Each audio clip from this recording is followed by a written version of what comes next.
आता नव्हे गोड करिता संसार अनेक संचार झाला माझे ब्रह्मरसे गेले भरोनिया अंग आदिल तो रंग पालटला भक्तिभाव गाठी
संसार अनेक संचार झाला माझे ब्रह्मरसे गेले भरोनिया अंग आधील तो रंग पालटला.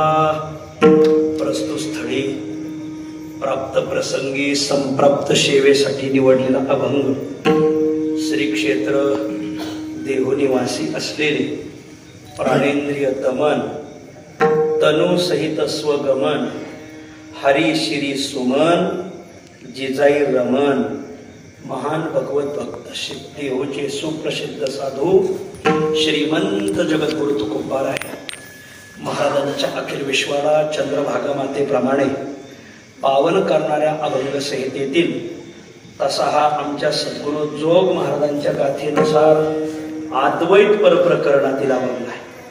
प्रस्तुत अभंगात श्रीमंत जगद्गुरु तुकोबाराय हे ब्रह्मरसाचा संचार आमच्या जीवनात झाला आणि त्यामुळे संसाराचा रंगच आमचा पालटून गेला. आजच्या अभंगात सांगतात विठ्ठल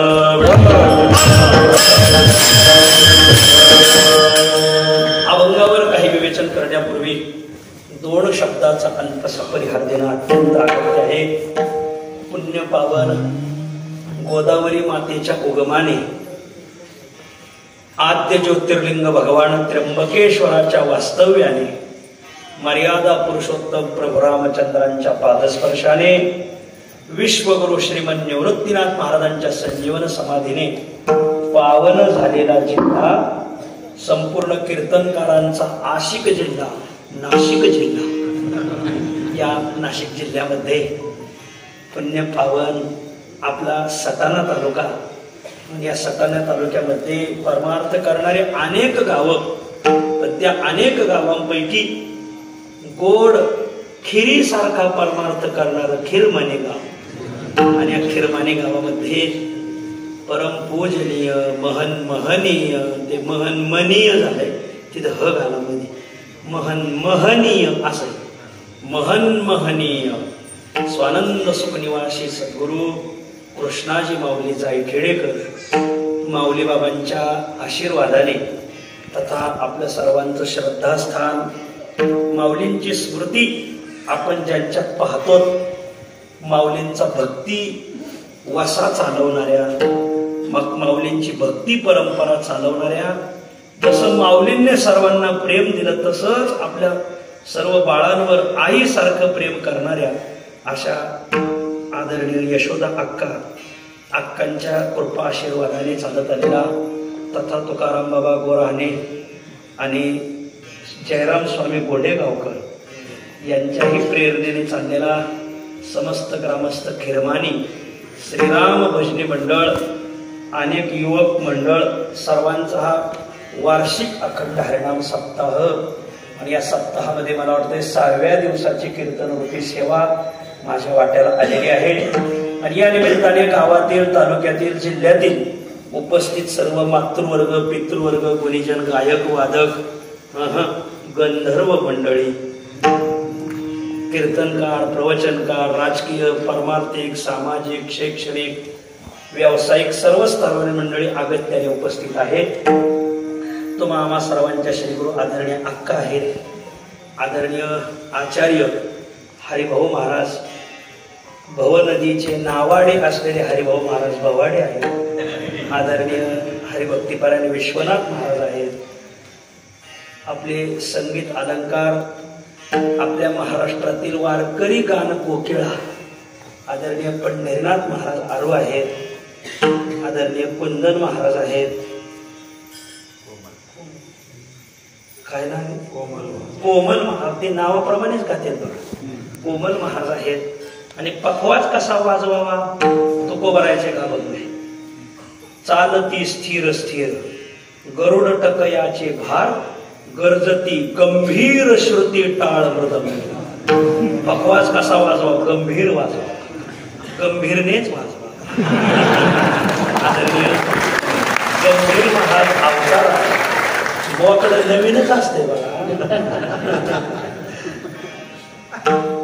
आमचे वैद्य गुरुजींचे ते परमशिष्य आहेत.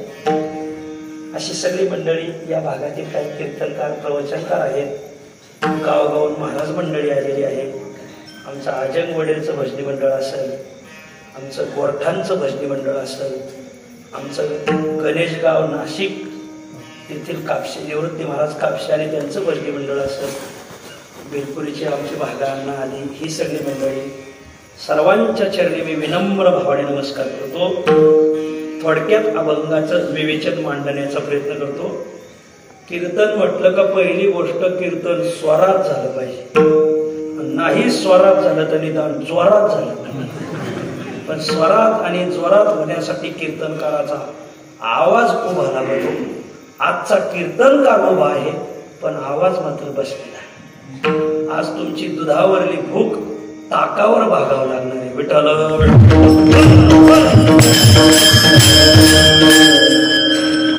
ज्ञात अज्ञात सर्व भाविक वृंदांच्या चरणी मी पुन्हा विनम्र भावाने नमस्कार करतो. थोडक्यात सेवा आवरण्याचा प्रयत्न करतो. अभंग गोड आहे. आता नव्हे गोड करिता संसार, अनेक संचार झाला माझी, ब्रह्मरसे गेले भरोनिया अंग, आदिल तो रंग पालटला. आजच्या अभंगात श्रीमंत जगद्गुरु तुकोबाराय हे ब्रह्मरसाचा संचार आमच्या जीवनात झाला आणि त्यामुळं संसार करण्याचा जो आमचा जीवदशेतील रंग होता तो रंगच आमचा पालटून गेला. आजच्या अभंगात तुकोबाराय सांगतात.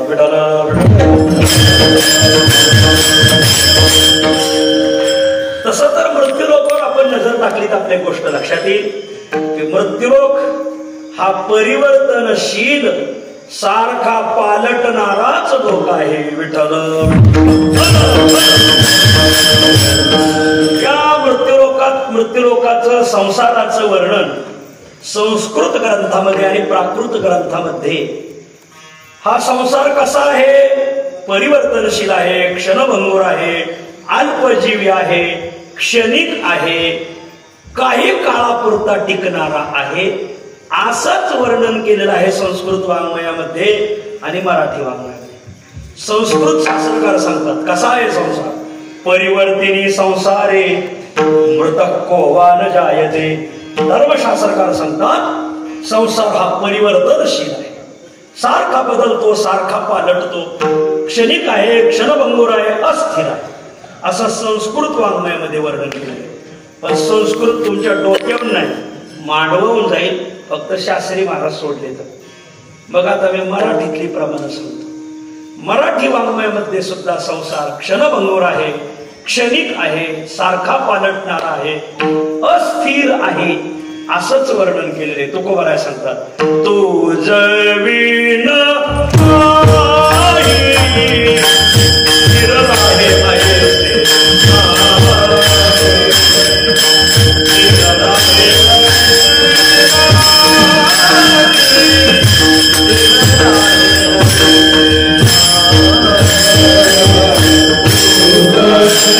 Yeah.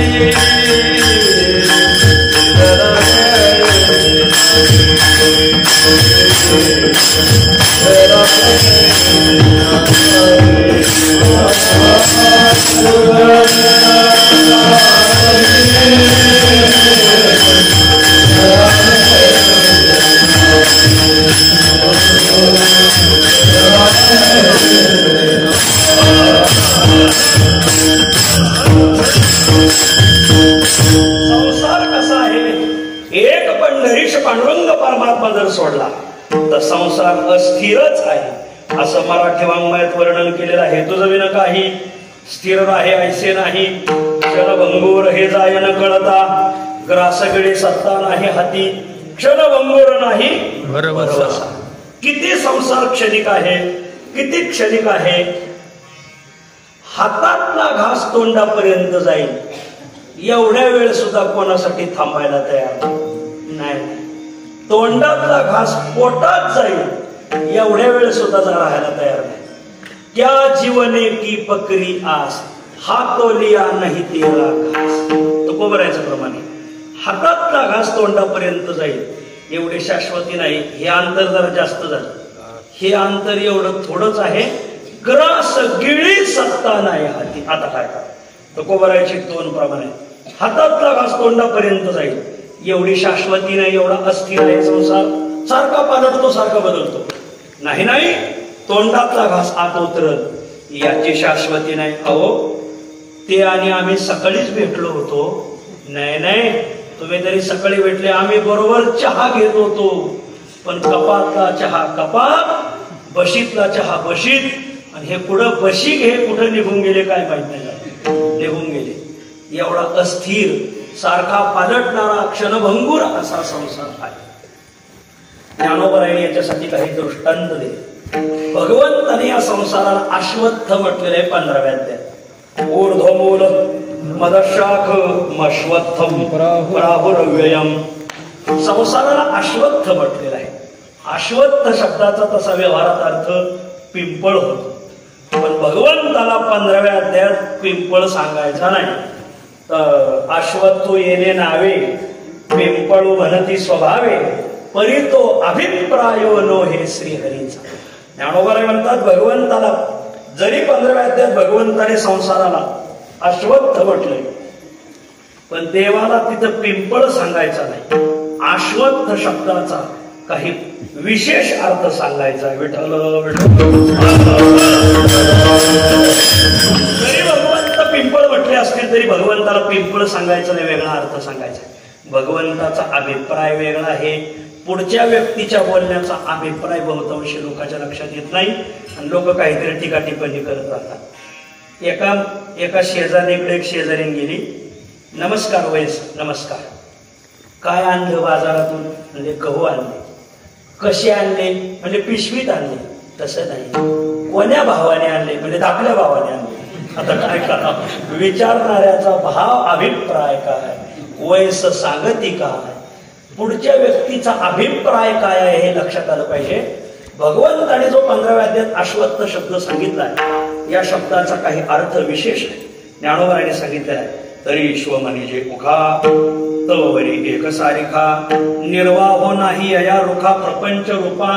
अश्वत्थ शब्दामध्ये काही वर्ण आहेत, ऐकण्यासाठी येतं. श्वस स्थ असे 3 शब्द आहेत. अ शब्दाचा अर्थ होतो नाही.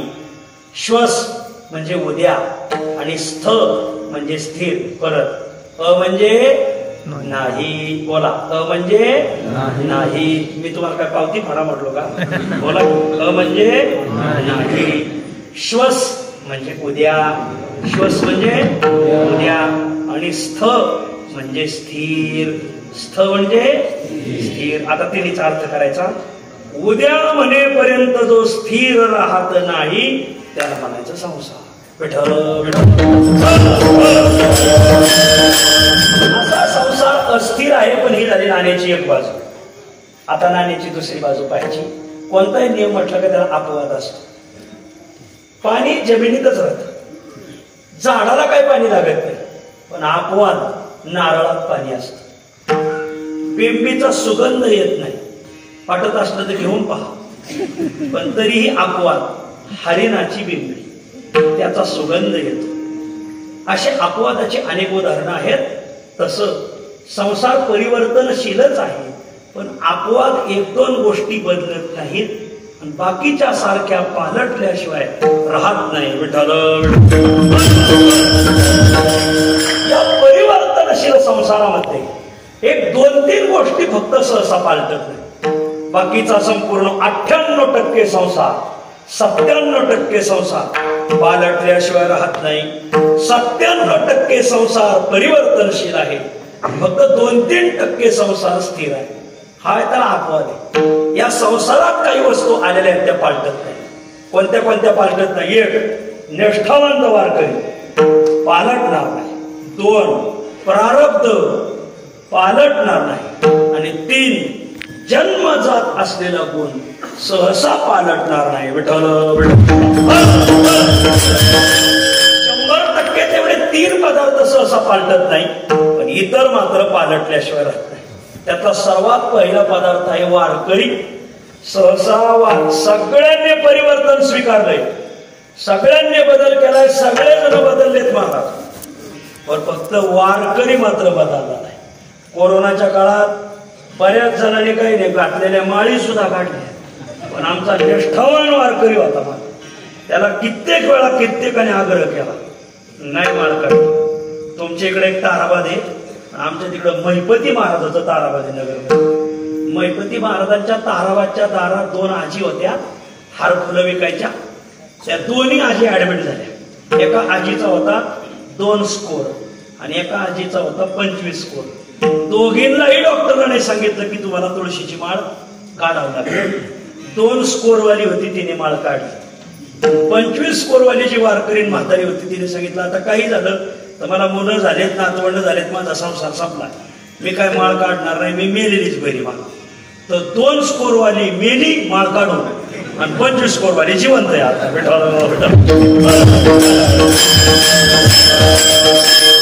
निष्ठावंत वारकरी एकविध आम्ही न धरू पालट. सगळा पलटणारा संसार आहे हो. पण या पलटणाऱ्या संसारात आपल्या मताशी ठाम राहिलेला एकच वर्ग आहे, निष्ठावंत वारकरी. शूटिंग करू नका. विठ्ठल पालटे एक भक्त भोळाची भाविक, भक्त भोळाची भाविक, भक्त भोळाची भाविक.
माऊलीचं गुरु घराणं आमची वारकरी शिक्षण संस्था आहे. सोनू मामा, सोनू मामांचे जसे माऊली शिष्य तसे आमच्या संस्थेत गुरुवर्य पांडुरंग महाराज वैद्य हे त्यांचे शिष्य. मी संस्थेत 2005ला 2ऱ्या वर्षाला होतो. 2ऱ्या वर्षाला वैद्य बाबांबरोबर मी कीर्तनाला गेलो नांदेडला. तिथे एक आश्रम होता आणि त्या आश्रमात एक महंत होते, ते महंत इतर संप्रदायाचे होते, जरा सुकून बिकून पाहणारे होते. डोक्यावर हात ठेवणार, नारळ देणार, लेकरं होते, पोरं होते, बाळं होते, नोकरी लागेल, वेल मांडवाला जाईल, मांडव मोडून पडल, असे सांगणारे होते. आमचे वैद्य गुरुजींना 2-3 व्याधी होते. आमचे गुरुजींचं ते प्रारब्ध म्हणायचं. आमच्या वैद्य बाबांना 2-3 व्याधी होत्या. बाबांची 2 कीर्तन होती जागर गाण्याची. वैद्य बाबांचं जागराचं कीर्तन झालं, कंठेरा हो नाम अंगी भरवनिया प्रेम, आयशे द्यावे काही दान, आलोपतीत शरण. मला अभंग सुद्धा कीर्तन झालं. बाबा ते आश्रमात मुक्कामात थांबले. दुसऱ्या दिवशी काल्याचं कीर्तन. तो महंत संध्याकाळी बाबांना भेटायला आला. बाबांना भेटला, बाबांना म्हणला, तुम्हाला साखरेचा आजार आहे? म्हणजे हो. तुम्हाला बीपीचा आजार आहे? म्हणजे हो. आणखीन एक बाबांना थोडंसं दुखणं होतं. ते सगळे आजार मी तुमचे बरे करतो. मी असं म्हणते म्हणले, माझ्याकडे काही औषध आहेत, काही मणिमंत्र आहेत, पण त्या मणिमंत्राच्या द्वारे तुमचे दुखणे बरे करतो. फक्त तुम्ही आमच्या संप्रदायाचे शिष्य. काय वा? आमच्या संप्रदायाचे शिष्य व्हा. बाबांनी त्यांना विचारलं, तुमचा संप्रदाय कोण्या शाखेचा आहे? पंढरपूर शाखेचा, आळंदी शाखेचा? ते आम्हाला आळंदीत पंढरपूरला जायची गरज नाही, आम्ही इकडेच गाणे बसले, इकडेच कीर्तनात 35,000 रुपये छापित होतो. नुसते 2-4 गाणे म्हणले काही येडे, आम्हाला 35,000 रुपये. मी काय म्हणतोय कळत आहे का तुम्हाला? आळंदीत राहिले नाही, पंढरपूरला राहिले नाही, 2-4 गाणे म्हणजे का ते माझ्या वन्स मोर. पहिलं तुम्हाला ठोकलं पाहिजे. वैद्य महाराजांना सांगितलं, हो वैद्य गुरुजी, तुम्ही फक्त आमच्या संप्रदायाचे शिष्य, तुमचे 2 रोग घालवा, मी फक्त आमच्या संप्रदायाचं शिष्यत्व स्वीकार. वैद्य बाबा म्हणले, आता बाबा बोलायला कडक होते बघा, आता त्यांच्या भाषेत सांगतो. मी दुसऱ्याच वर्षात होतो. बाबा म्हणजे साल्या, हे तुम्हाला कीर्तनाच्या आधी सांगायला पाहिजे होतं. त्याला वाटलं बाबा आमचेच होते, काही नाही.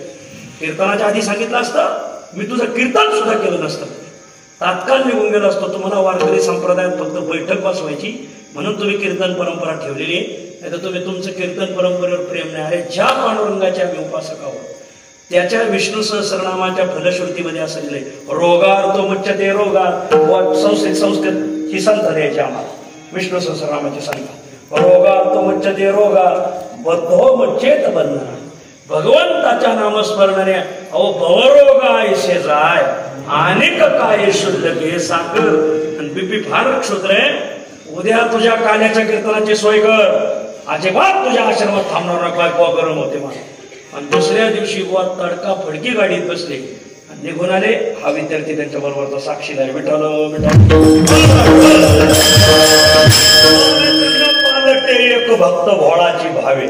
निष्ठावान वारकरी पालटला नाही पाहिजे. बघा, तुम्हाला बरेच लोक प्रलोभन दाखवतील, तुम्हाला घर बांधून देतो, तुम्हाला नोकरी लावून देतो, तुमच्या मुलाचं लग्न करून देतो, महिन्याला 20,000 रुपये रोज देतो, फक्त धर्मांतर करा ना आमच्यात या. तर त्याला सांगायचं, तुलाच आम्ही कांदे लावायला बोलतो, फक्त तू आमच्या हिंदू धर्माचे. निष्ठा माणसाची निष्ठा पाहिजे. संपला माझा विषय. न पालटे एक भक्त भोळाची भाविक. सर्व जगत बदलणार आहे. सगळ्याने परिवर्तन स्वीकारलंय, सगळ्याने वेगळ्या वेगळ्या परंपरा स्वीकारल्या. आमचा वारकरी आपल्या तत्वाशी ठाम आहे, पालटला नाही. 1 वारकरी पालटत नाही. 2 प्रारब्ध सहसा पालटत नाही. तुम्ही एखाद्या स्वामी, गुरुमावल्या, आम्मा, बापू, मामा यांच्या नादी लागले तरी तुमचं प्रारब्ध बदलणार नाही. तुम्ही डोक्यातून काढून टाका की त्यांच्या नादी लागल्यावर आमचं दुःख कमी होईल आणि आम्हाला सुख प्राप्त होईल, आम्हाला पोरं होतील आणि यांना नोकऱ्या लागतील. हे तुम्ही अंधश्रद्धा आहे, हे डोक्यातून काढून टाका. त्याची विविध स्वामी, बापून, आम्मान, गुरुमावली, पाहून मामा त्यांना पोलिसांनी तुरुंगात टाकले. तुमचे काय हाल व्हायचे मला? पंथ पुढीला अशी चालत न कळे, मागेला डोळे उघडावे, पण समाज भांबावलेला आहे. मला आमच्या प्रारब्धात कोणीतरी बदल करील असा लोकांचा गैरसमज झालेला आहे. नुसता गैरसमज नाही, गोड गैरसमज झालेला आहे. आणि त्यामुळं आपण त्यांच्या नादी लागतो.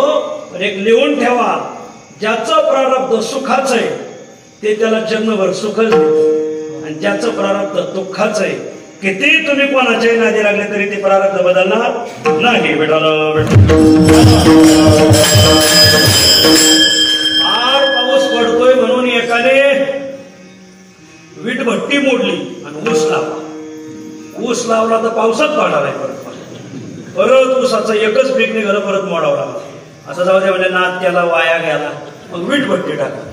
ज्या दिवशी वीटभट्टी टाकली आणि वीटभट्टी पेटवली त्या दिवशी धो धो धो धो धो धो धो धो आपल्या खानदेशी भाषेत बदाबदात पाऊस पडला.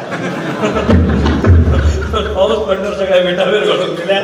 मला सांगायचा भाव असा आहे की ज्याचं प्रारब्ध दुःखाचं आहे ते प्रारब्ध त्याला दुःखच देणार, आणि ज्याचं प्रारब्ध सुखाचं आहे त्याचं प्रारब्ध त्याला सुखच देणार. महाराज किती बदलायचा प्रयत्न केला. एका मनुष्याला सारखे पैसे यायचे, कुठूनही पैसे यायचे. कीर्तनाला गेला 2-3 गाणी जरी म्हणलं तरी 5-50 हजार लोक द्यायचे. प्रारब्ध होतं बिचारायचं, तर त्याला आपण तरी काय दुसरे किती घाशी भेटले तर काय त्यांच्या पदार्थ सांगितले. लोकच शिगळ्याचा भेद. वैद्य बाबाच्या भाषेत लोक रत्न पारखी नाही, गाजर पारखी लोक. आणि मग काही त्याने धंदा केला. लोक चिंचा विकायला द्यायची, तर त्याचे पैसे त्यांचे पैसे होत नव्हते. पण याने चिंचेचे ते चिंचोके जरी विकायला नाही तरी पैसे व्हायचे. लोकांचा कांदा विकायला नेला तरी पैसे येत नव्हते. याने कांद्याचं गबाळ जरी विकायला नेलं तरी पैसे व्हायचे. कांद्याची पात नेली तरी पैसे व्हायचे. त्याला पैशाचाच कंटाळा आला. तसं तर कलियुगात हे वाक्य वापरणं चुकीचंच आहे. पण होता एक सद्ग्रस्त, त्याला पैशाचाच कंटाळा आला.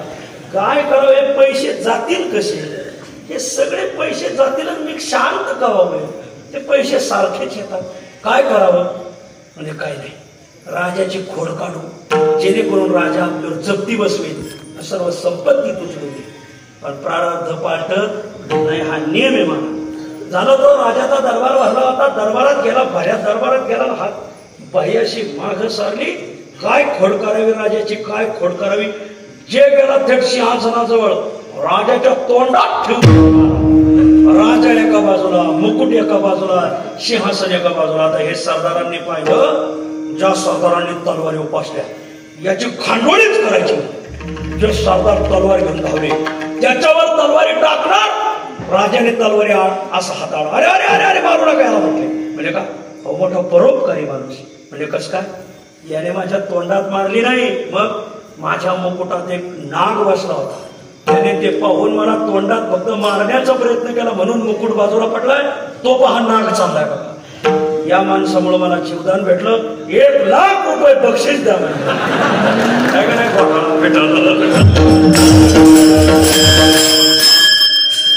ज्याचं प्रारब्ध दुःखाचं आहे त्याला ते दुःखच देणार, बदलणार नाही. ज्याचं प्रारब्ध सुखाचं आहे ते प्रारब्ध त्याला सुखच देणार, बदलणार नाही. विठ्ठल प्रारब्ध काही न पालते सोसे,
देवतांचे नादी लागू नका. वारकरी पालटत नाही 1%, प्रारब्ध पालटत नाही 2, आणि 3% या संसारात स्थिर आहे. काय हो, जन्मजात गुण. आपल्या जन्माबरोबर जो गुण आपल्या बरोबर जन्माला आलाय ना, तो गुण तुम्ही किती झाकण्याचा प्रयत्न करा, तो गुण कधी उफाडून येईल, माणसात डोकं वर काढेल सांगता येत नाही. आमचे गुरुजी वैद्य गुरुजी उदाहरण सांगायला भजन करा, विठ्ठल जन्मजात असलेला गुण सहसा पालटत नाही. काय झालं, एक राजा मरणास सन्न झाला. राजा मरणास सन्न झाल्यानंतर पंतप्रधानांनी गाठ घेतली, राजेसाहेब तुम्हाला मुलबाळ नाही. म्हणजे हो, आता तुम्ही मृत्यूच्या दारात आहात, आज ना उद्या तुमची घटिका भरणार. म्हणजे मग या राज्याला उत्तराधिकारी कोण, राजवंशातला असावा अशी आमची इच्छा आहे. राजा म्हटला, आता राजवंशातला असावा असं तुमची इच्छा आहे, पण मला मुलबाळ नाही, मग उत्तराधिकारी कोण करायचा. पंतप्रधान म्हटले. राजाने सांगितलं, एक बघा, अरे भगवान कोणालाही पाठवून दे, त्याचा दरबार सर्वांसाठी उघडा आहे. हे राज्य शकट कसं चालवायचंय त्या वरच्या भगवंताला काळजी, वरून कोणाला तरी पाठवून देईल असं म्हणून राजाने प्राण सोडला. त्या राज्याच्या बाहेर 2-4 राज्य सोडल्यानंतर एक चर्मकार होता.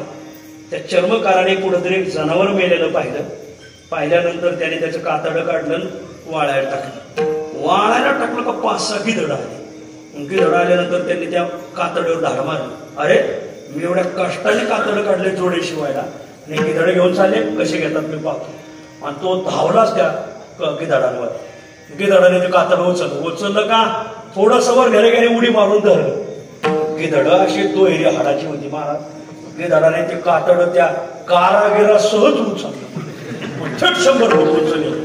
100 फूट उंच नेल्यावर त्याला प्रश्न असा पडला, कातडं सोडावा आणि खाली जर उडी टाकली तर आपली पुण्यतिथीची, नाही सोडावा तर हे गिधडं घेऊन कुठं जातील, कोण्या कुंभमेळ्याला नेतील, काही सांगता येत. पाहूच म्हणजे काय होतंय. त्याने ते कातडं धरलेलं, ते गिधडं घेऊन निघाले इकडं. त्या राजाचा अंत्यविधीसाठी राजा चंदनाच्या लाकडावर नेऊन झोपवलाय. आग्ने डाग कोणी द्यायचा, ब्राह्मणाने सांगितलं जो राज्याचा उत्तराधिकारी त्याने आग्ने डाग द्यायचा. अरे बरोबर, आग्ने डाग द्यायला माणूस नाही. पंतप्रधान हुशार होते, पंतप्रधान हुशारच पाहिजे, सोपं नाही. काय पंतप्रधान 10 वर्ष बोललेच नाही. नामपाठ मौन प्रपंचाचे हो, अपार भारताचा बाज लोटला लोकांनी. गडी बोलका पाहिजे. भाइयो बहनो, 50 वर्ष हटत नाही अजून. विठ्ठल साधू संतांचा आशीर्वाद केवढा. संत बाकीचे लोक साधू संतांचा द्वेष करी, त्याशी दुःखे जन्म बरी, विघ्ने येती नाना परी त्याचे घरी शोधे. सोपं नाही बा. आणि मग पंतप्रधानांनी सांगितलं समाजाला, थांबा मंडळी. राजे साहेबांनी जाता जाता सांगितलं की भगवान कोणाला तरी वरून पाठवून दे. आणि ते सगळे वर पाहत होते. ही स्वारी तिथून चालली होती. त्या गिधाडांनी त्या कारागिराला धरून वरून चालले होते. खालच्या लोकांना वाटलं भगवान जब देता है तो छप्पर फाड के देता है, त्याला पत्तात करणं. ती वरून स्वारी चालली होती. त्यालाही वाटलं आपण जर इथं उडी टाकली एवढ्या मेळ्यात तर आपण वाचू. कातडं गेलं तर उद्या कातडं भेटत, पण दुसरीकडे टाकली तर कातडच राहायचं. त्याने तो मेळा पाहून उडी टाकली. वरच्याला वाटलं हे तारण हारे, यांना वाटलं राज्याचा उत्तराधिकारीच आहे. यांनी जो धरला त्याला काही बोलूनच गेलं नाही, तशीच आंघोळ घालवली. राज्याभिषेक केला, राजतिलक केला. त्याच्या हाताने आग्ने डाग दिला. तोही गप्प सोडला. त्याला वाटलं आले आयाचित अंगा सहज ते आम्हा भागा. अरे 40 आमदारावर पुढे मुख्यमंत्री होत असतो. घ्या ठरवलं. आणि मग त्याने ठरवलं आता आपण बोलायचं नाही. बोलणारा वेळी आहे ना माग, मग आपण गप बसायचं. त्याला माहिती तूच काय बोलते बोल. आग्ने डाग दिला आणि त्यांना राज्याभिषेकावर बसवला. पण पंतप्रधान हुशारच होता. पंतप्रधानाला शंका यायची, दाल में कुछ काला है, काहीतरी घोटाळा आहे. नेमके दुसऱ्या दिवशी राज्यात चोरी झाली कुठेतरी, आणि सैनिकाने चोर धरला, राजाच्या दरबारात आणला. पंतप्रधान म्हणले एका गोष्टीत हा खरा राजवंशातला आहे का चुकीचाच नंबर लागलाय आपल्या लक्षात येईल. पंतप्रधानाने सांगितलं, राजेसाहेब आपल्या राज्यात अमुक अमुक ठिकाणी चोरी झाली आणि संशयित गुन्हेगार म्हणून हा धरून आणलाय सैनिकांनी. अगोदरचे राजे योग्य न्याय निवडा करायचे, तुम्ही योग्य न्याय निवाडा करावा अशी माझी काय आहे अपेक्षा आहे. याला वाटलं पहिली शपथविधी आहे, घेऊ आपल्या आवरून काय होतंय पाहूच, पण जन्मजात कोण कधी बाहेर येईल सांगता येत नाही. झालं असं, राजाने विचारलं अरे चोरी केली का तू? आता संशयित गुन्हेगार होता तो. त्याने सांगितलं राजेसाहेब मी चोरी केली नाही, खरं बोल नाहीतर आरिश तोची. कोण्या कोणाच आहे म्हणले. नाही नाही राजेसाहेब मी चोरी केली नाही, खरं बोल रापीच आली. पंतप्रधानाची हरी रापी हे कोण्या शस्त्रागारातून शस्त्र आणली? हो राजेसाहेब मी चोरी, खरं बोल रिबीटच ठोके. लक्षात आलं यांचा जन्मजात गुण उफाळून आला विठ्ठल.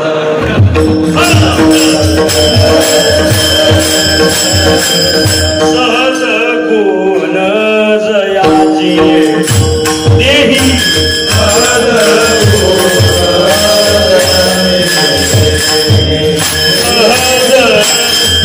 गुण जयाची देही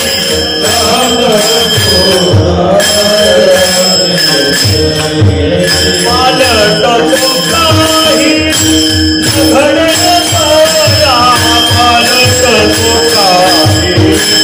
घडे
संसार आहे त्यातील 97% संसार पालट होतो. अपवाद निष्ठावंत वारकरी पालटत नाही, परिवर्तन स्वीकारलं नाही वारकऱ्याने. प्रारब्ध सहसा पालटत नाही, जन्मजात असलेला गुण सहसा पालटत नाही. ही झाली नाण्याची एक बाजू. पण मूळ बाजू अशी की संसार 98% संसार 97% संसार पालटल्याशिवाय राहत नाही. पालट कशामुळे घडतो? पालट घडण्याची काही कारण मीमांसा आपल्या धर्मशास्त्रात संत वाङ्मयात सांगितली. ध्यानाने पालट घडतो, संघाने पालट घडतो आणि संचार झाला पालट घडतो. हा तिसरा पालट अभंगात आलेला आहे. एक ध्यानाने पालट होतो. तुकोबराय सांगतात ध्याने ध्याता पंढरी राया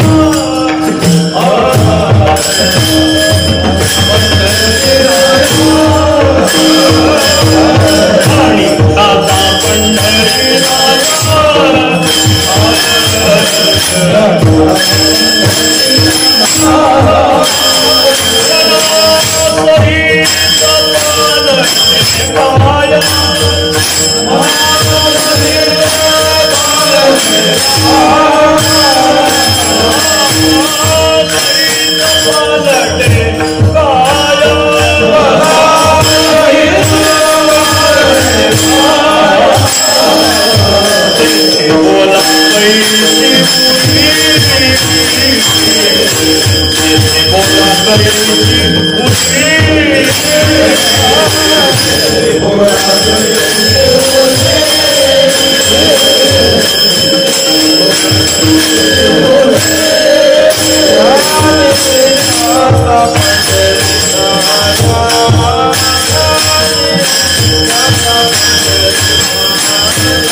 Oh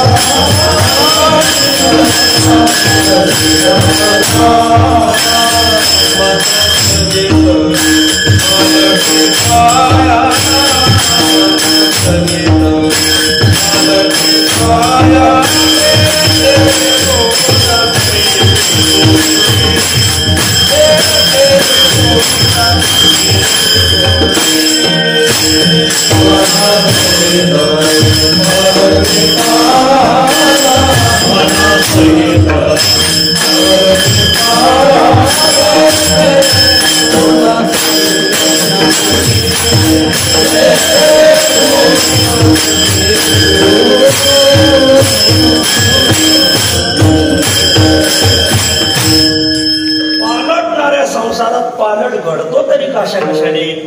ध्यानाने पालट घडतो. तुकोबाराय सांगतो, ध्याने जाता पंढरीराया मनासहित पालटे काया. त्या सीतामाईने त्या अशोकाच्या वनामध्ये एक भिंगुरटी पाहिली. त्या भिंगुरटीने एक आळी घेऊन आणली आणि त्या घरात ठेवली. भिंगुरटी बाहेरून आली का त्या आळीला टोच मारायची. भिंगुरटी बाहेरून आली का आळीला टोचायची. टोचता टोचता एक दिवस त्या आळीला तिचं ध्यान लागलं आणि आळीच भिंगुरटी झाली. तुका म्हणे आळी जिवे नुरेची वेगळी पावेता किटकी झाले भृंगी तिया क्रमिले नभ. आणि मग ती भाविता म्हणजे ध्यान धरिता धरिता किटकी भृंगी झाली. ती नभक्रमिली, तिने नभामध्ये आक्रमण केलं, निघून गेली. हे सीतामाईने पाहिलं. त्रिजटेला जवळ बोलवलं म्हटली, सांग वो त्रिजटे सखये ऐसी मात, सखये ऐसी मात. हे त्रिजटे, मी हे उदाहरण पाहिल्यानंतर माझं अन्न तुटलंय ग. काय झालं? अगं त्या भिंगुरटीला, त्या आळीला त्या भिंगुरटीचं ध्यान लागलं. तर ध्यान करता करता आळीच भिंगुरटी झाली. त्रिजटा म्हणजे तुला काय शंका आहे? सीतामाईने सांगितलं, अगं त्रिजटे, मला सारखं रामाचं ध्यान लागलं. ध्यान करता करता जर मी राम झाले तर सीताराम असा शब्द संपून जाईल. राम राम गंगाराम, आपलं राम राम असा शब्द राहील. मग मला ही शंका वाटते. शंका वाटल्यावर त्रिजटा म्हटली, मी सुद्धा संस्था सुटलेली. अगं, ज्या रामाचं तू ध्यान करते त्या रामाच्या ध्यानाने तू जर राममय झाली तर नुकताच मारुतीराय येऊन गेले. मारुतीरायने सांगितलं की रामालाही सीतेचं ध्यान लागलं आणि ध्यान करता करता राम ही सीता होतील. म्हणजे सीताराम हा मंत्र कायम आहे. त्या ऋषिकेश हरिद्वारला शिक्षणाचा ठेव. जेवण संपलं का सर्वांनी सीताराम म्हणायचं गोठायचं. काही फक्त सीच म्हणते, ताराम सोडून देते.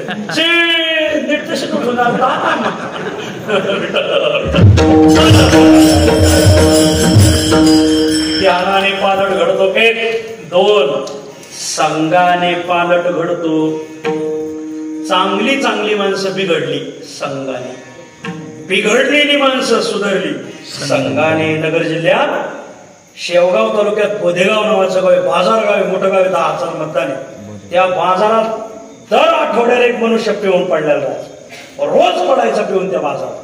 पण त्या पेताडाला आमच्या वारकरी शिक्षक संस्थेचे भीमसिंह महाराज गडकर यांची संगती लागली. एवढा मोठा कीर्तनकार झाला तो पेताड की 8 तालुक्यात त्याच्याशिवाय कोणी दशक्रिया वर्ष श्राद्ध करत नव्हतं. तो जेव्हा तेव्हा काहीने 9व्या दिवशी दशक्रिया धरायची त्याच्या तारखेवर, काहीने 8व्या दिवशी धरायची. का त्याचा प्रभाव आणि एकच अभंग बसला होता त्याचा, पिंड पदावरी दिला एकच अभंग सांगायचा महाराज. सकाळी दशक्रिया, दुपारून वर्ष श्राद्ध, सकाळून पुण्यतिथी. त्यांना एवढीच कीर्तन होती. त्यांचं नाव सखाराम वा पोटगरे. ते जर एखाद्या गावी सहज एखाद्या पाहुण्याला भेटायला गेले, लोक माहिती आज कोणाचा धावा आहे का म्हणजे कसं काय म्हणजे सखाराम वा आले.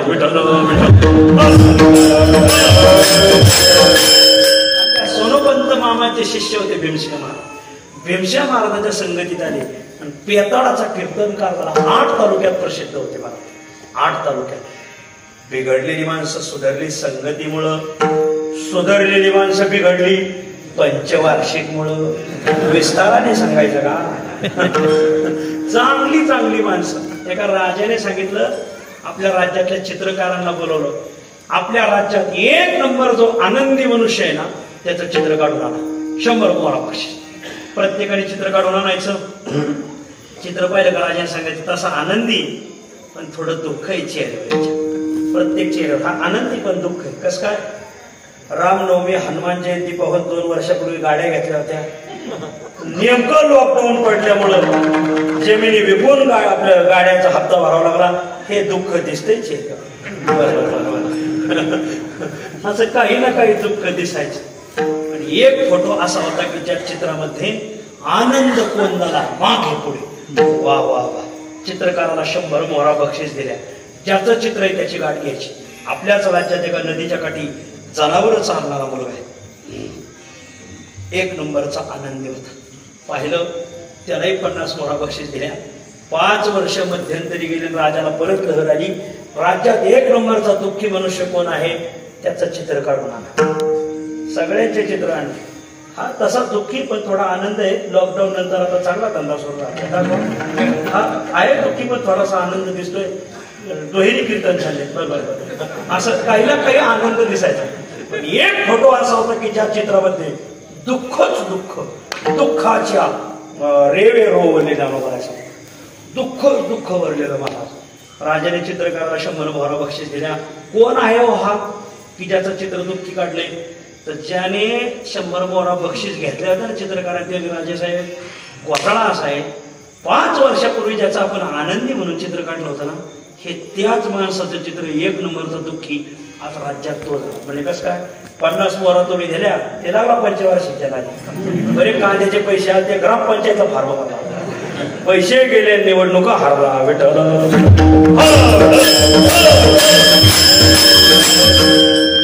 संघाने पालट घडतो. महाराज, चंदनाच्या सहवासातली जी झाडं आहेत त्याही झाडाला चंदनाचा वास लागतो. चंदनाच्या वासे तरु चंदन झाले स्पर्शे सर्वांगी श्वास परितू पुगला आहे. तीही झाडं पालटतात आणि दुर्बळ असलेली झाडं देवाच्या माथ्यावर जाऊन बसतात. दुर्बळला कडे देव माता.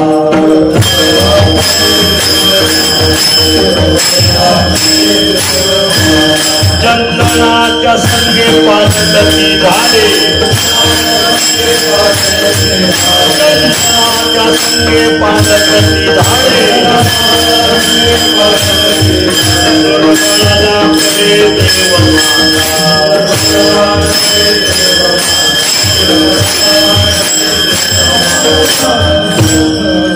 संपला माझा विषय. ध्यानाने पालट होतो, संघाने पालट होतो 2. आणि 3रा महत्वाचा विषय, संचार घडला तर पालट होतो. जातिवंत ब्राह्मण पाठ 4 वाजता ब्राह्मे मुहूर्ते चोत्थाय चिंतयत आत्मनोहित. ब्राह्म मुहूर्त उठून पाठचा नित्यनेम. सकाळची संध्या, दुपारची संध्या, त्रिकाळ, संध्याकाळची संध्या, त्रिकाल संध्या करायचा. कुशासन टाकायचा. पद्मासन, कुशासन म्हणजे गवताचं बनवलेलं आसन. कुशासन टाकायचा. कुशाने आवर्त केला म्हणून नाव कुशावर्त पडलं. असं कुशासन टाकायचा. त्याच्यावर पद्मासन घालायचा. केशवाय नमः, माधवाय नमः, गोविंदाय नमः, अच्युताय नमः. संध्या त्रिकाल संध्या करायचा. त्रिपुंड लावायचा. जानव घालायचा. कासोटा घालून पंचकच्छ घालून नित्यनेम करायचा. दुर्दैवाने एका गावाला गेला. तो गावात काहीतरी अशुभ घटना घडली होती. आपल्याला त्या प्रेत यात्रेला सामोरं जाऊ नये म्हणून मार्ग बदलून चालला. ज्या मार्गाने चालला त्या मार्गात इस्लाम धर्मीयांची स्मशानभूमी होती. स्मशानभूमीतून जाता जाता त्याला भूताने झडपलं. झाली झडपण. जुन्या काळात भूत होते आणि ते लागत सुद्धा होते. हल्ली भूतच नाही राहिले. का? माणसं भूतापेक्षा बेकार वागायला लागली. भूतच माणसंच भूताला लागायला लागली. जुन्या काळातला दृष्टांत, ज्ञानोबरायच्या काळातला दृष्टांत. आणि त्या ब्राह्मण बुवाला एका इस्लाम धर्मीयाच्या स्मशानभूमीतून जात असताना इस्लामाच्या धर्मीयाच्या कोणत्यातरी एका भूताने त्याला झडपलं. झडपल्यावर तो ब्राह्मण बुवा घरी आला आणि नेहमीप्रमाणे कुशासन टाकायचं तर त्याने कुशासन बाजूला काढलं. चोटे टाकलं. पद्मासन घालायचं तर गुडघे टेकवले. धोतर घालायचं तर त्याने काष्टा सोडून ठेवला. आता काय करावं? डोक्यावर टोपी पालथी घातली आणि केशवाय नमः, माधवाय नमः म्हणायचं सोडून त्याने हात पुढे केला. म्हणजे बांग ठोकली. त्याची बायको म्हणली याला झालंय का? मग लक्षात आलं की याच्यात संचार झाला आणि म्हणून हा बरळतोय. ज्ञानोबराय सांगतात त्याला उभी माऊलीची. देखा मंत्रज्ञ बरळ उजाय देत जैसा का संचार होय तैसा तैसा तो धरोधर महामोहेचा कळीला विठ्ठल संचार झाल्यावर सुद्धा पालट होतो. हो मग कोणता संचार झाल्यावर कशा कशाचा पालट होतो तर संचाराचे दोन प्रकार, एक आहे बाधक संचार आणि एक आहे साधक संचार. विठ्ठल विठ्ठल. बाधक संचार कशाचा? अहंकाराचा. जे बहुता एका अवांतरू अहंकाराचा भूत संचारू झाला मनोनी विसरू.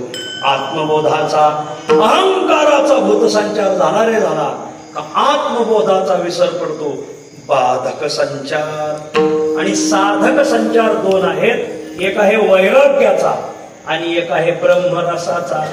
वैराग्याचा जर संचार झाला तर त्याला धनसंपत्तीत मन रमत नाही, वनांतर गाठावं वाटतं. विठ्ठल वैराग्याचा अंगी झाला से संचार.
सिन्नरला एक मोठी आसामी होती त्या काळात, 100 वर्षापूर्वीची गोष्ट आहे. त्यांचं नाव वस्तीराम शेठ सारडा आणि हे जोग महाराजांचे सन्मित्र होते. जोग महाराजाचं त्यांच्याकडे येणं जाणं राहायचं. ते आमच्या संस्थेत यायचे. आळंदीमध्ये जोग महाराजांनी एक उत्सव केला. त्या 8 दिवस उत्सवाला वस्तीराम शेठ सारडा 1 लाख रुपये घेऊन आले. पण सकाळी उत्सव संपला, सकाळी काना झाला आणि संध्याकाळी वस्तीराम शेठनी 1 लाख रुपयाची थैली जोग महाराजांना पुढे मांडली. जोग महाराज 1 लाख रुपये घ्या आणि सप्ताह करा. जोग महाराज म्हणजे वस्तीराम शेठ. सप्ताहाची सर्व भागाभाग झाली. मांडववाले वाटू लावले, माईक सिस्टीमवाले, आचार्य, कीर्तनकार, कोणीच्या त्या काळात घेत नव्हते कोणी, असो द्या. हे नंतर आम्ही सुरू केले त्यांच्या पाठीमागे. मोठ्या माणसाच्या पाठीमागे धंदाच होत असतो, हा नियमच. विठ्ठल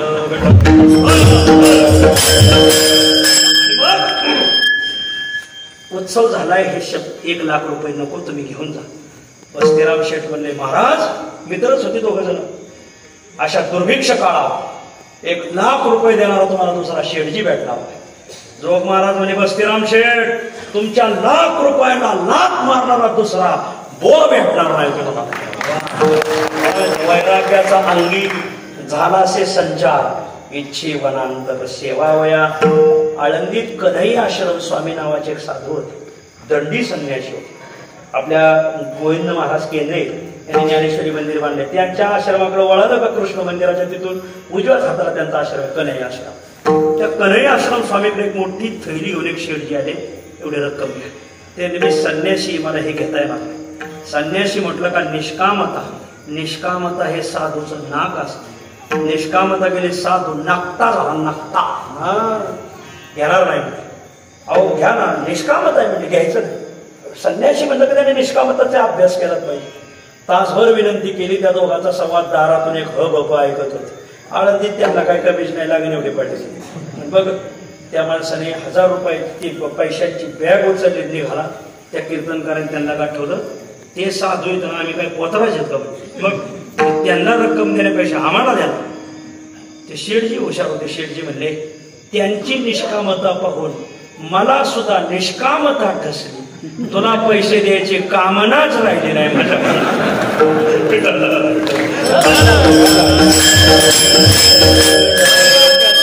साधक संचार, साधकाला हा संचार गरजेचा आहे. आणि दुसरा संचार सांगितला ब्रह्मरसाचा संचार. तो जर संचार शरीरात झाला, अंगात झाला, तर मात्र संसार करण्याचा रंग पालटूनच जातो. तुकोबाराय सेवे करता घेतलेल्या अभंगाच्या पहिल्या चरणात सांगतात, आता नवे गोड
ब्रह्मरसाचा संचार आमच्या जीवनात झाला. ब्रह्मरसे गेले भरोनिया अंग, मग आधील तो रंग पालटला.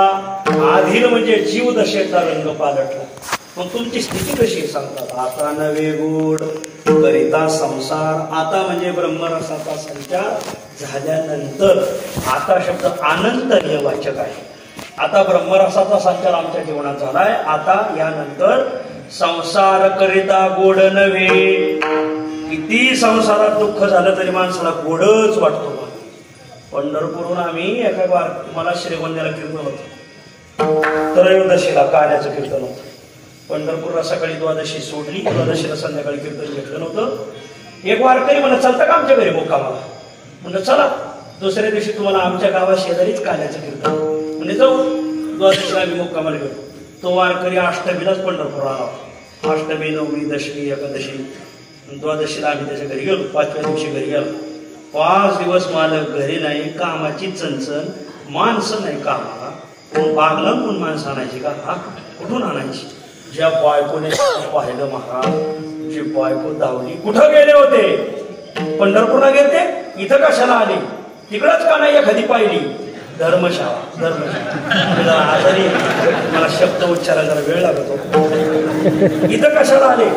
आंघोळ राहिली, उचला टाकली, कोण नदीला ऐकायला येत नाही का? कानात काय कुठ्या ठोकल्यात काय? एवढी बायको बोलली मला. आणि माझ्या देखत माझ्या देखत जर एवढी बोलती तर माझ्या पाठीमागं किती बोलत असतो. बायको आत गेल्यावर तुम्हाला म्हटलं, महाराज जरी बायको एवढी बोलली असेल तरी तिच्या तोंडात कडवटपणा आहे, पण पोटात तिच्या अमृत आहे. अमृत ते पोटी साठविले. म्हणलं बरोबर आहे. त्याच्यामुळंच आले मुखा वाटे अमृत. एवढी बायको बोलली तरी संसार याला गोडच वाटतोय. आपण संसार गोड मानून करतो महाराज. तसा संसार गोडच नाही. कोणालाही विचारा, संसार गोड असेल तर कोणी हातवर करा, 1 रुपया बक्षीस घ्या. गोडच नाही, पण आपण गोड मानून करतो. मग आमची मान्यता कधी जाईल?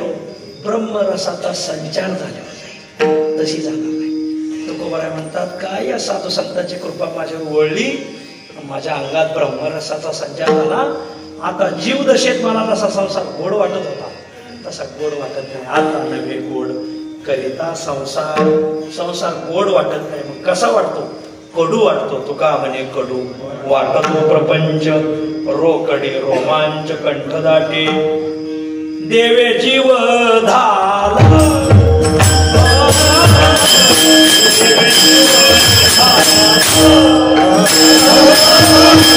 देवे जीव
माऊलीच्या मंदिरात पुढले 5 खोरमोटेने सप्ताह केला होता आणि गुढीपाडव्याच्या दिवशी तात्यांचं कीर्तन तात्याने हा अभंग घातला होता. आदरणीय बंडा तात्याने देवे जीव धारा संसार तो कडूता तेची येतात ते ठिकाण. काही लोकांकडून हा अभंग नुसते घेतले तरी श्रोत्याला बोध होतो विठ्ठल संसारात आता आम्हाला गोडवा वाटत नाही. आता नव्हे गोड करिता संसार. कशामुळे ही परिस्थिती झाली? अनेक संचार झाला माझी. आणखीच काहीतरी आमच्या जीवनात संचार झाला. कशाचा संचार झाला? ब्रह्मरसे गेले भरोनिया अंग. ब्रह्मरसाचा संचार आमच्यात झाला. अंग भरून गेले, अंग फुटून आनंद बाहेर पडतोय. म्हणून आधील तो रंग पालटला. जीवदशेत जो रंग आमच्या संसार करण्याचा आमच्यात जो रंग होता तो रंगच पालटून गेला. जीवदशेत कोणता रंग होता? काय नाही, इंद्रियाचा आणि विषयाचा रंग होता. तुकोबराच्या प्रमाणे इंद्रियाचे आम्ही पांगेले अंकित त्याची रंगे चित्त रंग देशी. संसारातला रंग माणसाचा भंग केल्याशिवाय राहत नाही मला. आणि मग आधील तो रंग पालटला. आता काय करताय? रसनेची रुची कंठी नारायण. जो ब्रह्मरसाचा संचार आमच्यात झालाय ती आमच्या रसनेची आवडच होती. आणि मग भगवंतच आमच्या कंठात येऊन बसला. रसनेची रुची, रसनेची आवड असलेला नारायण रूपी परमात्मा कंठात येऊन बसला. कंठी नारायण. त्याने काय केलं? वैसवनी मन निवविले कंठी धरला कृष्णवनी अवघाजनी प्रकाश. मग करताय काय? तुका म्हणे आता बैसलो ठाकरी. आता बैसलो ठाकरी. इच्छेची ते रमी पुरई.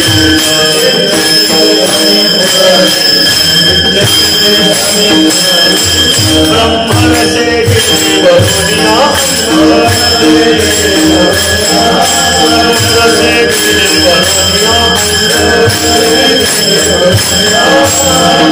तो रंग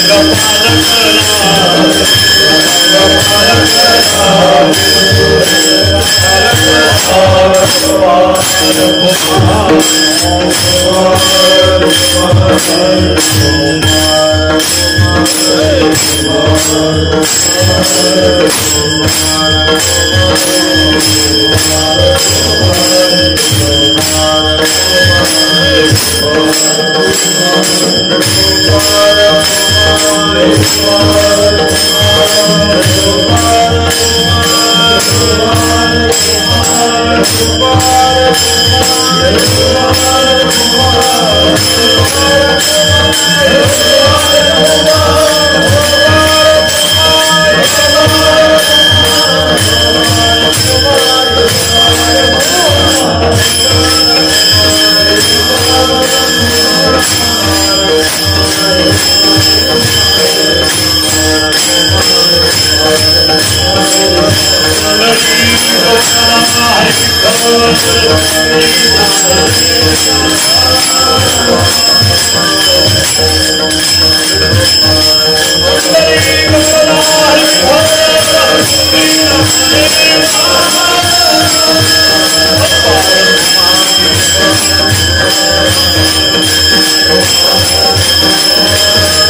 आपली वेळ संपलेली आहे. आता नवे गोड करिता संसार आणि संचार झाला माझी. ब्रह्मरसे गेले भरोनिया अंग अधिक तो रंग पालटला. कोणता रस सांगितला तुम्ही? हा तर हा आंबे रस नाही, हा निंबू रस नाही आहे. नाही हा संत्र रस नाही, नासक्या गुळाचा तर नाही. समजून सांगायचं की नासक्या गुळाचा रस हा ब्रह्मरस आहे. तसा तर ब्रह्मरस शब्दामध्ये षष्टी समास दिसतो. ब्रह्मणः रस रस. परंतु जरी याच्यात भेद षष्टी नसून अभेद षष्टी, जे ब्रह्म आहे तोच रस आहे, जो रस आहे तोच ब्रह्म आहे. ब्रह्माहून रस भिन्न नाही, रसाहून ब्रह्म भिन्न नाही. रसो वैसा तसं राहो शिरवत भेद व्यपदेश असं पंचदशीकाराने ब्रह्मानंद योगानंद प्रकरण त्याच्यात हा विषय ब्रह्मरस शब्दाचा अर्थ सांगितलेला आहे. जे ब्रह्म आहे तेच रसरूप आहे, जे रस आहे तेच ब्रह्मरूप आहे, तेच ब्रह्म आहे, स्वतंत्र नाही. रसो वैसा वा. ब्रह्मरसाचा अधिकारी कोण? ज्या ब्रह्मरसाने तुमचा संसाराचा रंग पालटून घ्या त्याचा अधिकारी कोण? एक, ज्याची वासना मावळलेली तो ब्रह्मरसाचा अधिकारी. दोन, जो विषयाला विटलाय तो ब्रह्मरसाचा अधिकारी. आणि तीन, ज्याने बाह्य रंगापासून पाठ फिरवलेले आहे. हे तीन ब्रह्मरसाचे अधिकारी सांगतात. पहिला, ब्रह्मरस गोडी तयाशी फावली वासना निमाली समूळ ज्याची. ज्या व्यक्तिमत्वाच्या जीवनातली वासना मावळलेली आहे, वासनेशी नाही मन पांगुळले पायी तुकोबराच्या भाषेत, असा ज्याची वासना मावळलेली आहे ना, तो ब्रह्मरसाचा अधिकारी. ब्रह्मरस गोडी तयाशी फावली. आणखीन कोण ब्रह्मरसाचा अधिकारी?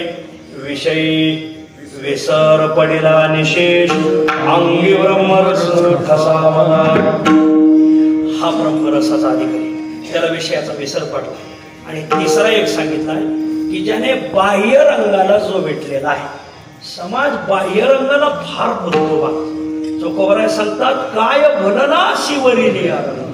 समाज वरल्या रंगाला बोललाय. महाराज, मोठा महाराज कोणता? गाडी, दाढी, बॉडी, माडी, भानगडी, मोठा हा बाह्य रंग आहे. याला जो बोलला तो ब्रह्मरसाचा अधिकारी नाही. जो बाह्य रंगाला विटला तोच ब्रह्मरसाचा अधिकारी. तुका म्हणे बाह्य रंग जो विटला अंतरी निवाला अंतरी निवाला ब्रह्म.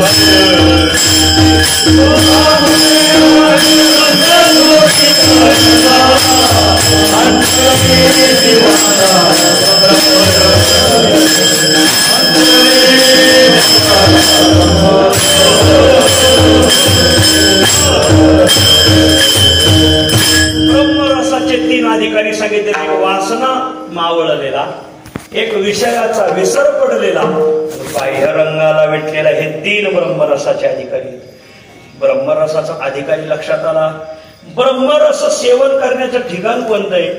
तर ब्रह्मरस एकांतातही सेवन करता येतो आणि लोकांतात सेवन करता येतो. एकांतात वा तो का म्हणे आम्हा एकांताचा वास ब्रह्मे आंबे ब्रह्मरस शेव सदा. एकांतात.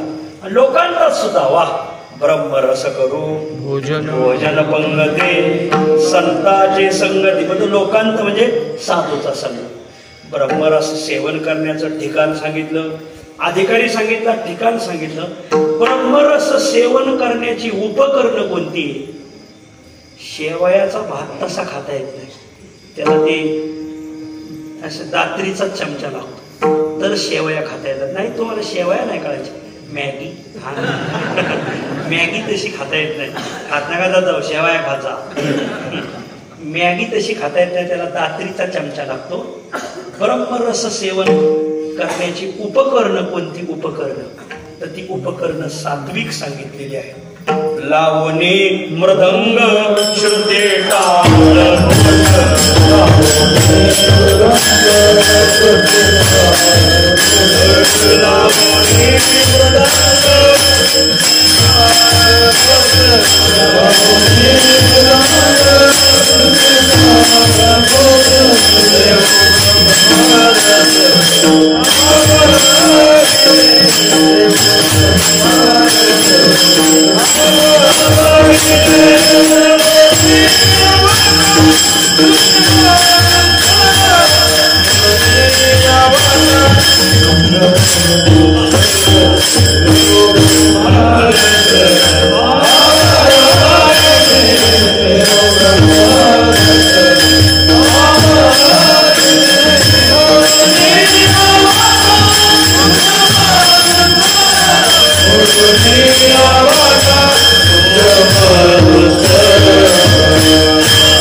सेवन करण्याची साधने दे बघा.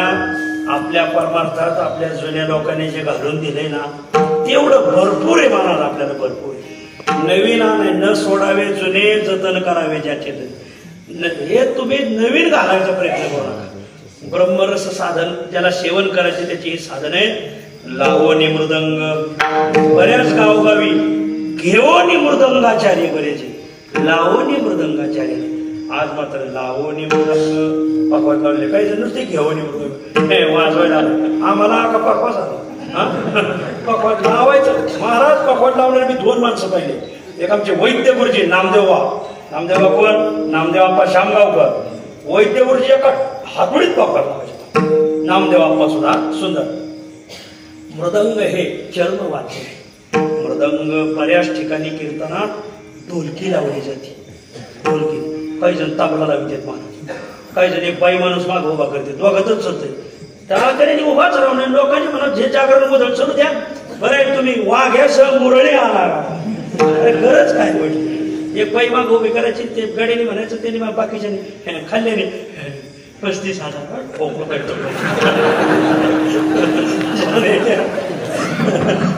काही ठिकाणी ढोलकी लावतात कीर्तनात. कीर्तनकार ढोलकी असतो नाचू नाचू कीर्तन करतोय ढोलकीच्या तालावर नाचून कीर्तन करते. मला हे म्हणायचंय ढोलकी नसावी. ढोलकी हे रजगुणाचं वाद्य. पकवाचे सत्व. ढोल ताशा राजकारणात असतात. ढोलकी तुंतुन तमाशात असते. टाळ पकवास वारकऱ्यात असतात. वारकऱ्यात राजकारणात ढोल ताशा असतात. ढोल वाजायला सुरुवात झाली का समजून घ्यायचं एक पार्टी निवडून आली एक पडली. ढोल सुरू झाले का त्या पार्टीने यांच्यावर दगड फेकायचे यांनी त्यांच्यावर दगड फेकायचे. ढोल सुरू झाले का दगड फेक. ढोलकी सुरू झाली का दगड फेक नाही मग खडे फेक. आता काय समजून सांगायचं का. ढोल ताशा सुरू झाला का दगड फेक होते. ढोलकी तुंतून सुरू झालं का खडे फेक सुरू होते. आणि टाळ पकवास जर गल्लीतून वाजायला गेले लोक पुष्पवृष्टी करतात. मनोनिकडती पुष्प चढतात ज्ञानदेवा समाधीच्या ज्ञानोबरायला वर्षती निर्जर म्हणजे देव. अमरा निर्जरा देवा अमर कोशात आलेला आहे. वर्षती निर्जर ज्ञानदेव नामे पुष्पांचा वर्ष. ज्ञानोबरायावर पुष्पवृष्टी करतात महाराज. टाळ पकवास सात्विक वाद्य गावगाव लोकांना सांगायचं. ते आम्ही निफाड तालुक्यात गेलो परवा कीर्तन तिथं उत्तमला लावला मला आधीच कळलं. म्हणजे ज्याला तारीख दिली त्याला सांगा कदम मावळीच कीर्तनी तो नाही तिथं आपला बघायचं काढून ठेवला माहिती तिथे ह्या बोकडं नांगरायचं काम असं असतं. हे नवाच फाळ घेऊन येतात आपल्याकडं जुन्या फाळाने नांगरतच नवाच फाळ असते आपल्याकडे. या आजोबा पंढरी आहेत आचार्य महाराज आहेत हक्का येतात.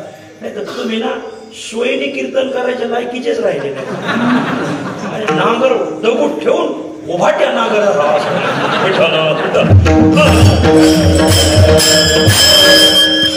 येऊन बसल्यात. आचार्य हरिभाऊ महाराज आहेत पंढरीभाऊ इथे आमची सात्विक माणसं आहे तर माझा आवाज बसलाय हे तुमचं भाग्य समजा. ऐका सात्विक वाद्य मृदंग हे सात्विक वाद्य. वैद्य गुरुजी एक उदाहरण सांगायचे. कोणीतरी मृदंग कलेत एक निष्णात मृदंगाचार्य होते. त्याला अकबराने बोलवलं होतं म्हणजे आमच्या पुढे मृदंग वाजवून टाका. त्यांनी सांगितलं हे साहित्य राजासाठी नाही, पंढरीच्या राजासाठी. हे फक्त साहित्य मी देवाच्या भजनात वाजवे, तुमच्या पुढे नाही. हत्तीच्या पायाखाली द्या म्हणजे आला. हत्ती उन्मत्त स्वतः त्यांनी विनंती केली, राजा ज्याला फाशी दिली जाते त्याची शेवटची इच्छा विचारली जाते. मला हत्तीच्या पायाखाली दिली, माझी इच्छा पूर्ण कर शेवटची. म्हणजे काय, मला पखवाज वाजून मारायचे म्हणजे. चालतंय, पखवाज दिला त्याच्या. पखवाजात एक गज झंपात आले.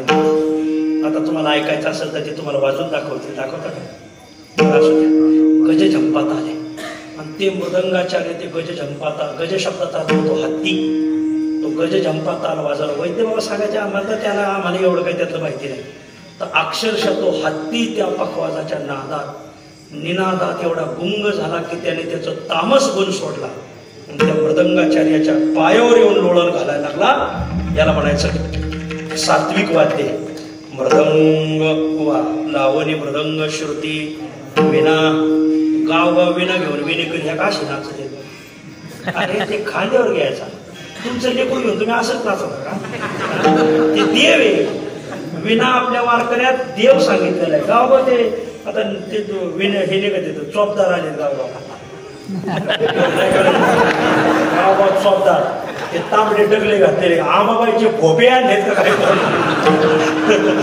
त्यांनी महाराजाच्या पाया पडायचं, ते विनासाठी नाचायचं. अरे देव आहे आपल्याच्या फडकऱ्याचा. जरा पंढरपूरला फडकऱ्या टाळ सुद्धा खाली ठेवीत नाही. आमचे विठ्ठल महाराज बोलले होते संस्थेत, ज्ञानोबराच्या सोहळ्यात मी त्यांना पाहिले. लघवीला जर जायचं असेल किंवा ज्ञानोबरा विश्रांतीला थांबले, उपरनं खाली टाकायचं, मग टाळ ठेवायचं. विठ्ठल टाळ, विठ्ठल दिंडी. दिंडी शब्दाचा अर्थ दिंडी नाही, दिंडी शब्दाचा अर्थ विनाय. हाती टाळ दिंडी मुखी नाम. दिंडी हातात घ्यायची म्हणजे त्याच्या नावची दिंडी आपल्या नावची करून घ्यायचा असा अर्थ. हाती टाळ दिंडी, हाती दिंडी म्हणजे विना. ओ सोपेवर मामा सांगितले संधी, टाळ दिंडी हाती घेऊन नाव. म्हणजे दिंडी हातात घ्यायची म्हणजे विना. दिंडी शब्दाचा अर्थ विना. वारकऱ्यात विठ्ठल टाळ, विठ्ठल दिंडी. दसऱ्याला ट्रॅक्टरची पूजा करतात. पण असं एकाही भजनाला वाटत नाही की आपले टाळ वल्या पडद्याने पुसून काढावा, गादीवर ठेवा, विना पुसावा, पकवात पुसावा. शाहीकडून नाही पुसायचा. पुसून महादेवापुढचेच असते कधी कधी. पुसल्यानंतर त्याला गोपीचंदन लावावा. सात्विकपण असावं. श्रुती, विना. व्यंकट स्वामीचा विना लावण्यासाठी सरस्वती माता यायची. सरस्वती ही आम्ही गुले बुवा सांगायचे, वा स्वामीचा मठ आहे पंढरपूर. स्वामी रात्री गोंगडी टाकायची. गोंगडी टाकली. एखादी कीर्तनाला गेलो, खाली पातळावर ठरलेलं होतं. हे सगळे उपकार मावली बाबाच्या.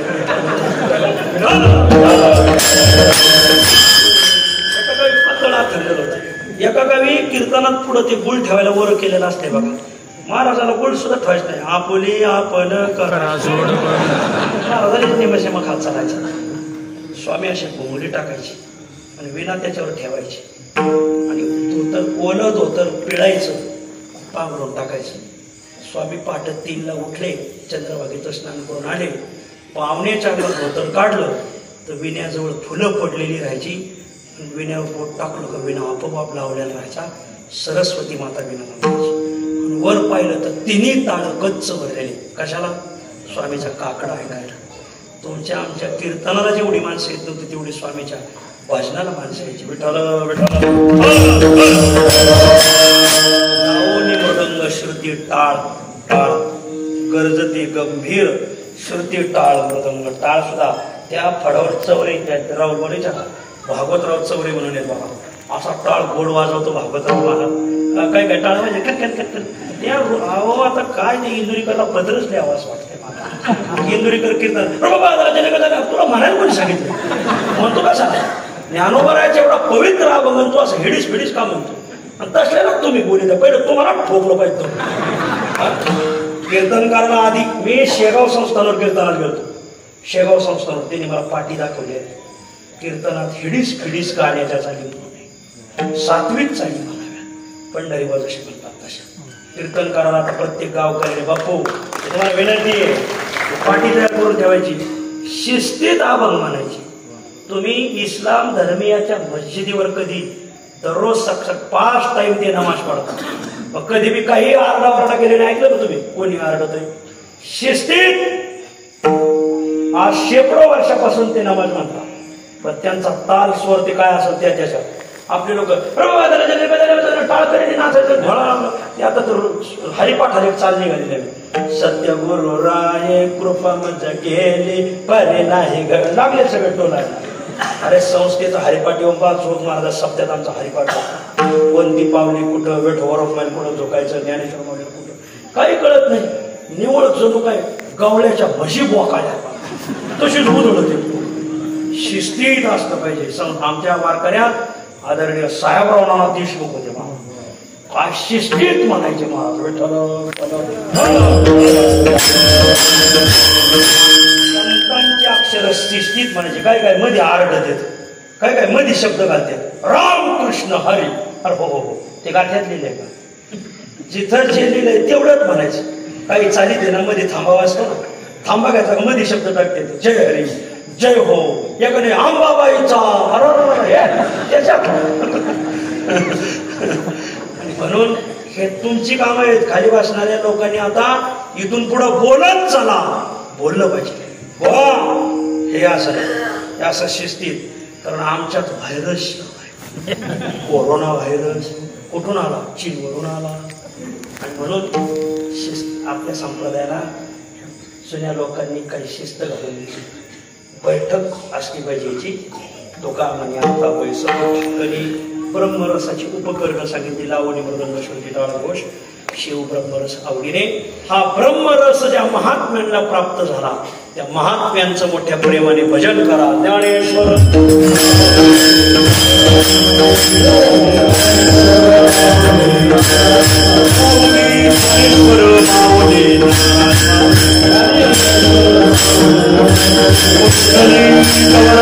हरि विठ्ठल